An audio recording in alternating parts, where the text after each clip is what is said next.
Quiero dejar este tema, pero me abriste una ventana y tenemos nada menos que a Roberto Baradel aquí en el estudio, Roberto, y yo escuché a un ministro de apellido Finocchiaro diciendo: si el paro es un crimen, Baradel es el autor intelectual de ese crimen. Digo, era una puerta de entrada a una negociación que nunca existió, aunque al final Vidal empezó a hablar de que se había equivocado. ¿Cómo se vivieron estos 4 años? Bueno, vos fíjate, ese ministro yo siempre planteé que utilizaba lenguaje bélico, que no, o sea, extorsión, esto que me decís, vos no lo había escuchado. Lo escuché en el programa de Novarecio en Radio La Red. Pero bueno, un crimen, el paro es un crimen, el paro es un derecho constitucional, claro. Una barbaridad. Crimen fue lo que le hicieron a aquellos que los asesinaron, los colgaron por luchar por las 8 horas en su momento. Claro. Pero ¿Lo de Sandra y Rubén fue un crimen? ¿Cómo? ¿Lo de Sandra y Rubén Moreno fue un crimen para usted? Lo de Sandra y Rubén fue producto de la desidia y hay que determinar las responsabilidades penales sin ninguna duda, porque estaban avisados diferentes funcionarios sobre la deficiencia de la escuela 49, la pérdida de gas.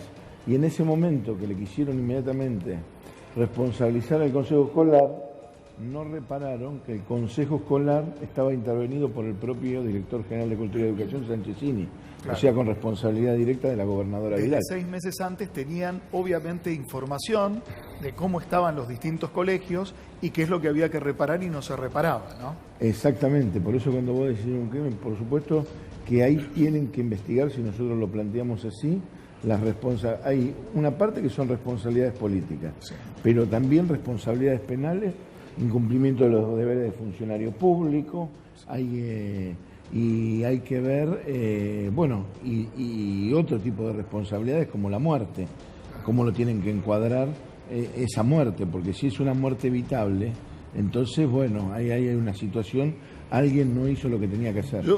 Perdón que hice este puente, pero Juan Palomino generosamente me habló de la palabra estigmatización sobre actores, primeras figuras, menciono uno solamente, que fue sindicado por un diario, que es el gran actor Luis Machín, que ese mismo diario debería dar un acto de desagravio y de respeto a una gran figura que cobró haberes mínimos por protagonizar películas. Para tomar un dato, ¿los maestros también fueron estigmatizados en los últimos 4 años? Muchísimo.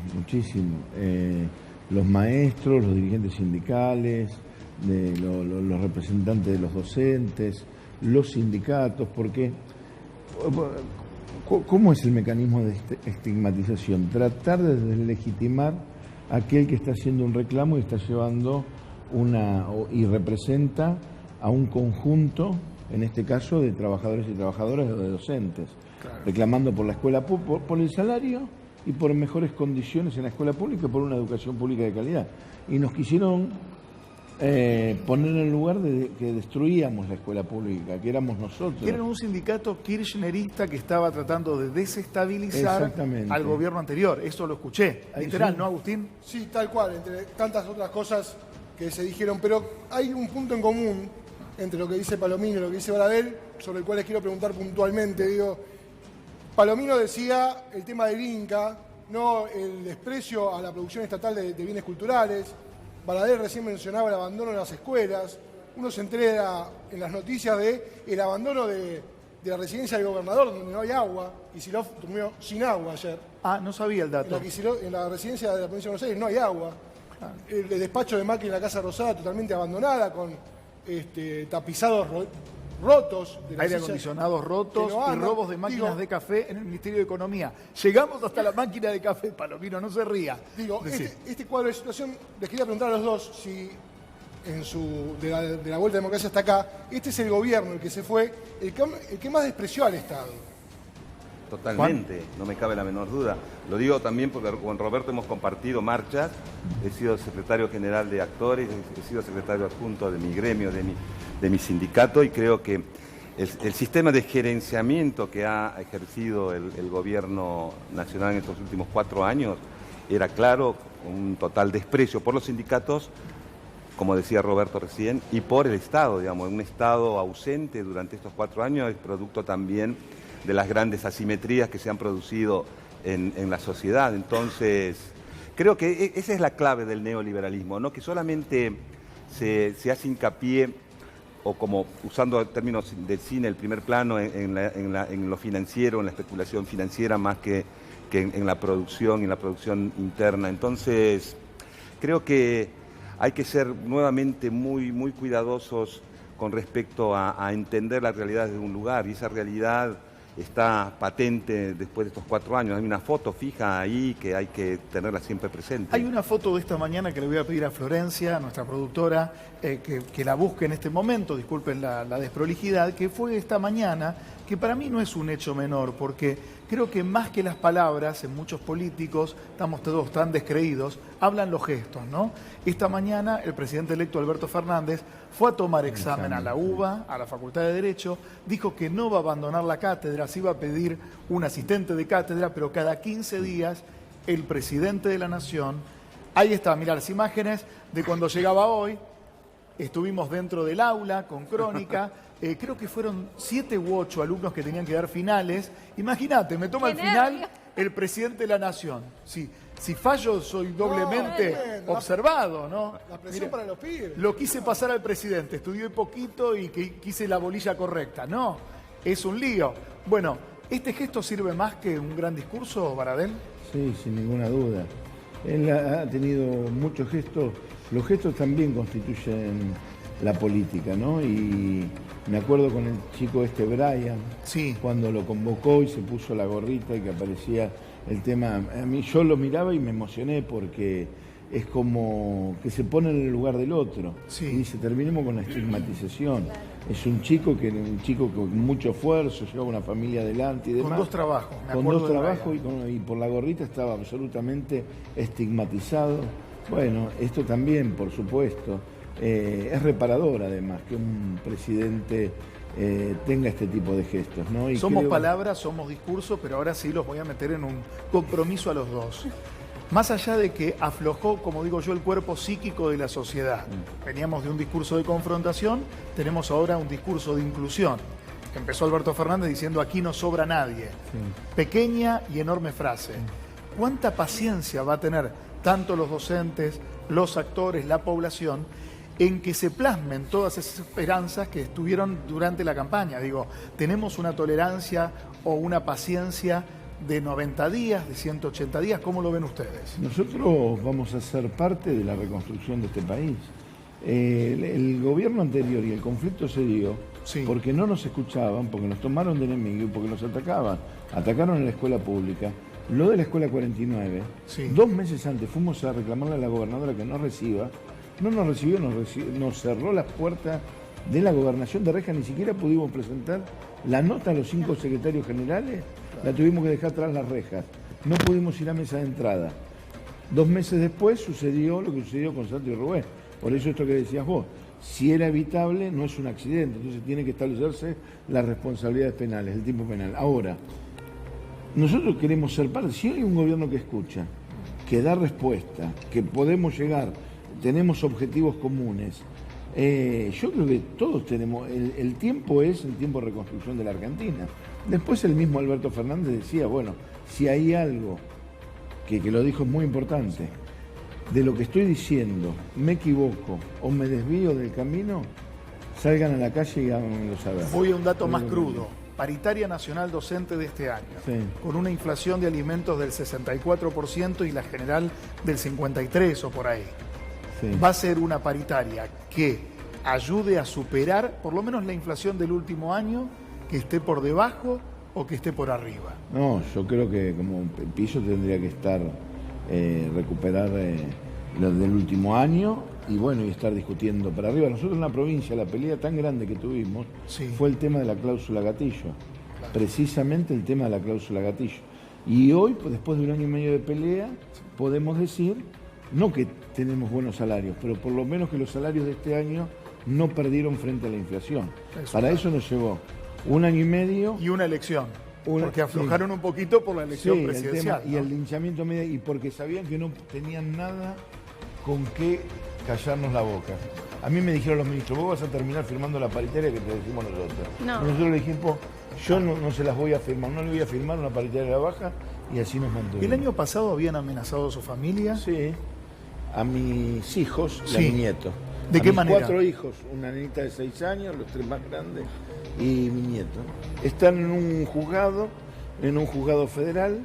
Lo único que descubrieron es que es de un servidor de Panamá que salían los mails, y nada más. Qué curiosidad Panamá, ¿no? Panamá, de nuevo sí, Panamá. Palomino, qué paciencia. Es fea la palabra paciencia. Ayúdenme a buscar otra.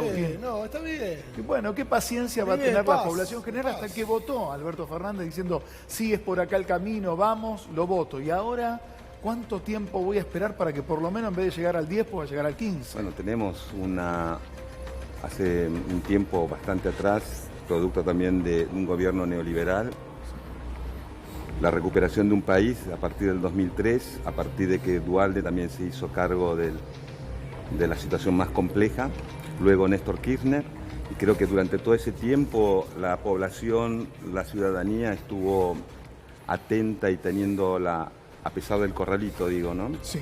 Tuvo la suficiente entereza de tener esa paciencia.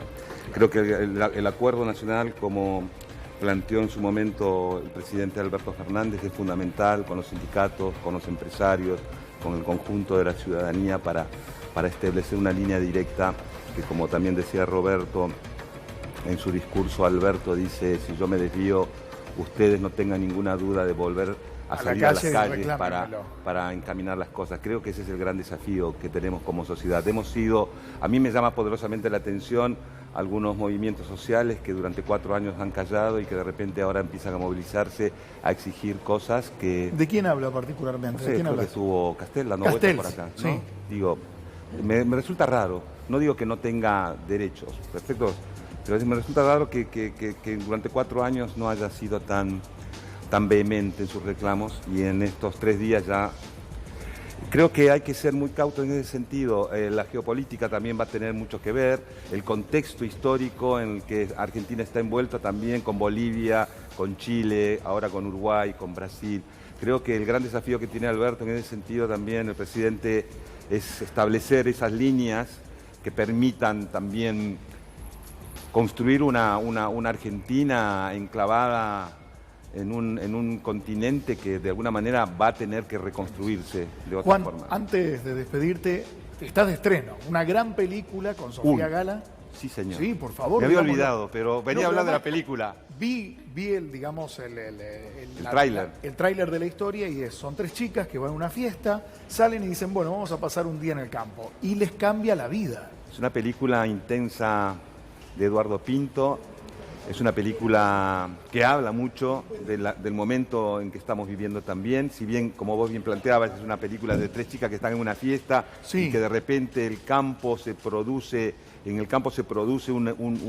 una situación muy compleja.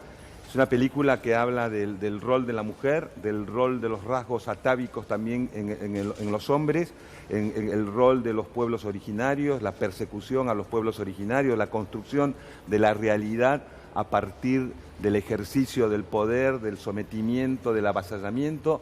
Habla un poco bastante de los tiempos que estamos viviendo y protagonizada por Sofía Gala Castiglione, Analia Couceiro, Paloma Contreras, Daniel Fanego, está Daniel Fanego, Diego Cremonesi, Lautaro Delgado, Leonor Manso. Y es una película que vale la pena verla porque habla un poco bastante de nosotros y es importante la primera semana para ir a verla. Vean cine argentino, apenas debuta, o sea, empezó ayer, este fin de semana es crucial. Fundamental, la sabiduría de Eduardo Pinto. Muy bien, muchas gracias Juan por haber venido. Muchas gracias, por favor. Vuelvo con Roberto Baradel. Bueno, hablamos de una paritaria en principio que va a ser nacional. Es un gran cambio que tardó ¿cuánto tiempo? ¿Cuántos años? Y la eliminada hace 3 años. 3 años. 3 años. El primer año de gobierno se llevó adelante la paritaria nacional. Sí. En ese año no hubo conflicto. Nosotros no hubo paritaria nacional, hubo paritaria en las provincias y no tuvimos conflicto con el gobierno, inclusive de Cambiemos. Por eso esos que decían después Finocchiaro dice, bueno, quiero verlos ahora. Nos va a ver de la misma manera que nos vio con su gobierno en el primer año, si hay paritaria. ¿Por qué les dijeron que eran un gremio K, llamados desde el peor lugar? Gremio K, cuando ustedes fueron también muy demandantes en la última etapa del gobierno de Cristina Fernández. Porque mi papá decía que el ladrón cree que son todos de su misma condición. ¿Por qué? Porque ellos creían que nosotros, por tener determinada pertenencia partidaria o pertenencia política o ideario político, utilizábamos al sindicato como herramienta y rueda de transmisión de eso. Claro. Y nada más lejos de la realidad. Porque cuando decía la gobernadora, digan si son kirchneristas, porque lo planteó la gobernadora en tono macartista, lo que le tengo que decir, nosotros somos kirchneristas, peronistas, radicales, del PRO, porque representamos a los docentes de la provincia de Buenos Aires. Claro. O sea, el sindicato representa y hay 4 sindicatos más que también tienen diferentes, representamos el conjunto de los docentes. ¿Qué planteamos? Mejores salarios y mejores condiciones de trabajo y de enseñanza para los chicos. Me acuerdo de otra situación, Agustín, ayúdame a hacer memoria, cuando la gobernadora Vidal convocó a voluntarios para limpiar, para reemplazar a los docentes. Eso fue el año... 2016 o 2017. 2017 creo, 2017. ¿no? 2017. Voluntarios y además de convocar voluntarios, convocaron en las pantallas la desafiliación a los sindicatos. Ahora, eso quedó simplemente en las pantallas oficiales de la Dirección General. Sí. Haga clic y desafíliese del sindicato. Increíble. Ahora digo, eso quedó como un anuncio pretencioso, porque casi que querían que por grupos de WhatsApp los docentes se pusieran de acuerdo en un aumento, ¿no? No, sacaron esa iniciativa y la sociedad la rechazó inmediatamente, porque eran voluntarios. O sea, cualquier persona... Sin capacitación docente. No, sin capacitación, y cualquier persona, no sabían quién iba a ir, se iba a quedar al frente de los chicos. Fue un disparate que fue rechazado por el conjunto de la sociedad. Ahora, dentro de las causas nacionales... No, pero aparte te digo, ¿quién la impulsó? Precisamente un servicio de inteligencia de las Fuerzas Armadas que era militante del PRO en Mar del Plata. De ahí salió, porque después compañeros de ustedes nos trajeron los datos de dónde sale el primer tuit concretamente, y bueno, ¿y quién era? Era alguien vinculado a los servicios de inteligencia de las Fuerzas Armadas. Y militante del PRO. Qué dato que acaba de dar, ¿no? Como para sorprenderse. Sí. Ahora, hay algo, yo soy bastante, por momentos derrotista, como todo argentino, que decimos, pucha, viste, cuando nos agarra ese ataque de no nos sale una bien, 3 pasos para adelante, 7 pasos para atrás. Sin embargo, el último año estamos dándonos cuenta de un conjunto de fortalezas que no sabíamos que teníamos. Digo, un poco la defensa de la escuela pública fue uno de los bastiones que la gente no bajó más allá del cabildeo mentalmente que hacían todos los funcionarios del gobierno anterior. Yo creo que, porque además me lo han dicho algunos ministros, fue Macri, fue Durán Barba, y bueno, Vidal fue parte de eso, el tema de poner enemigos a los docentes, lo mismo que hizo con los jueces laborales y con los abogados laborales, llamar las mafias. ¿Por qué? Porque ellos querían derribar el sistema de protección en la Argentina. Y en el caso de los docentes, nosotros, 2 cosas le molestaban de nosotros. Primero, que discutíamos salario y no aceptábamos que nos bajen el salario como pretendía el plan económico. Lo segundo, que rechazamos siempre la mercantilización de la educación pública. Definímelo en sencillas palabras. Por ejemplo, había un programa nacional de formación docente diseñado por los institutos de formación docente y por las universidades públicas. Ellos lo dejaron de lado, llamaron a fundaciones y le daban dinero del Estado para que lleven adelante el tema de la formación. ¿Habrá auditoría de todo eso? ¿De quién eran esas fundaciones? Exactamente. ¿Cuánto cobraban por cada capacitación? ¿Cuánto cobraban y por por ejemplo, una Barclay, $2 millones en la provincia de Buenos Aires. Barclay es la que da, supuestamente, entre comillas, el premio Nobel de Educación. Bueno, que había sido designado un profesor que, la verdad, es una persona muy comprometida, de Temperley, finalmente no ganó. El premio era $1 millón. Si se lo hubieran dado a ese profesor, ya hubiera ganado $1 millón Barclay. Ya ganó $2 millones en la provincia porque no se lo dio. Sofi. Roberto, y no nos olvidemos un factor que lamentablemente sí creció en Argentina, que es el hambre. Cuando la mitad de los pibes en Argentina van a la escuela con hambre, estos mismos docentes contienen otras situaciones al margen de la educación. Sí, exactamente. Bueno, los 4 puntos de reclamo eran escuelas seguras, comedores escolares, monto, calidad de la alimentación y creció de manera exponencial la necesidad de los chicos de ir al comedor. Es más, muchos chiquitos de primaria, como en secundaria no tienen comedor, llevaban las viandas para llevarle de comer, si sobraba, para darle de comer al hermanito. Eso nos cansamos, aparte del tema del salario, de reclamárselo al gobierno de la provincia de Buenos Aires, Sí. y la verdad que no tuvimos... No pudimos resolverlo, fue ajuste tras Porque el ajuste. anuncio, si no, siempre queda, y lo digo no solamente para los políticos que pasaron, sino los que están y los que van a venir, siempre queda como el coro de voces diciendo solamente reclaman sueldo los docentes, Sí. quieren más plata. Y recuerdo una nota que dio María Eugenia Vidal en el Diario de Mariana, programa donde yo participaba en ese momento, antes de ser gobernadora, que dijo que para ella un docente que recién comienza debía ganar 40.000 pesos. Hoy, 4 años después, un docente que empieza gana 40.000 pesos. 24.000 pesos salario inicial en la provincia de Buenos Aires. Le falló el estimativo. Sí, bastante le falló el estimativo. Porque lo que también hicieron con María Eugenia Vidal es una construcción mediática, yo les digo un blindaje mediático, y además una amplificación de un escenario virtual que no existía en la realidad. Y el tema de la estigmatización, eso que queda Durán Barba, Macri, dijeron no, pelense, saquemos para la gente el sindicalismo que está mal mirado, el peronismo, el kirchnerismo, entonces vamos a confrontar la figura de María Eugenia Vidal, que tenía el 70% de imagen positiva, Sí. con el sindicalismo en la provincia de Buenos Aires, y los vamos a arrasar. El problema es que no se dieron cuenta que nosotros representamos a los docentes, Sí. vivimos como decimos, yo te puedo decir, asegurar y dicho por ministros, me investigaron absolutamente todo, Sin a duda. mi familia. Además, como no pudieron con todo eso, con el linchamiento mediático, tuvieron cobardemente que recurrir a las amenazas de mi familia concretamente, no encontraron una sola pestaña, ni en el sindicato, ni en la vida personal mía y de mi familia para poder reprocharme. Entonces, Sí. representando, como no pudieron conmigo, fueron por romper la unidad de los sindicatos docentes. Tampoco pudieron y después se enfrentaron los docentes.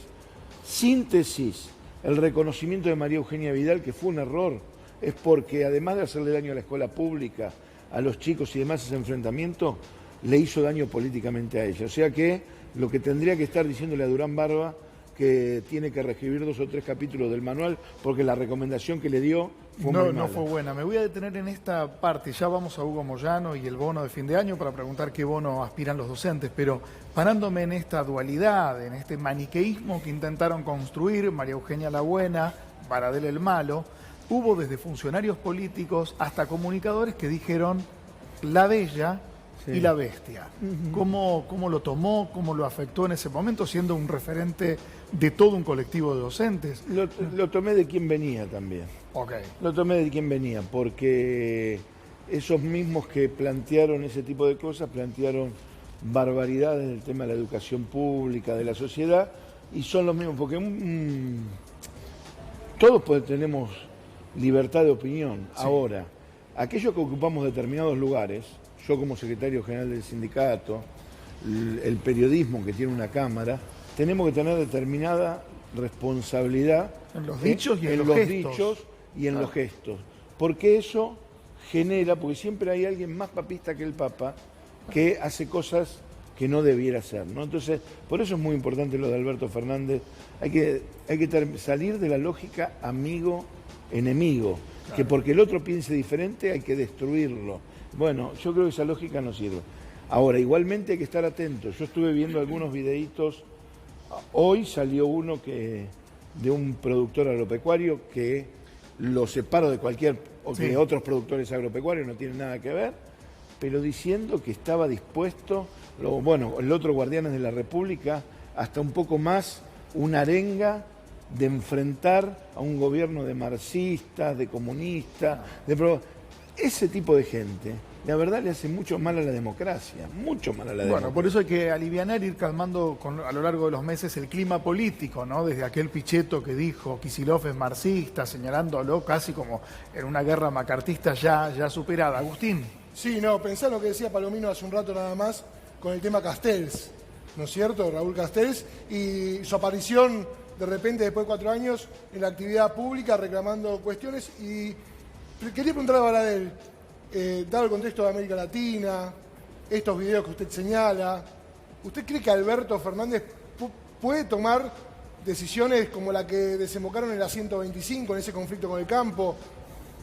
¿Es el momento por parte del gobierno de tomar ese tipo de decisiones? ¿Y hasta cuándo pueden apretar o presionar los sindicatos para conseguir los bonos y los aumentos?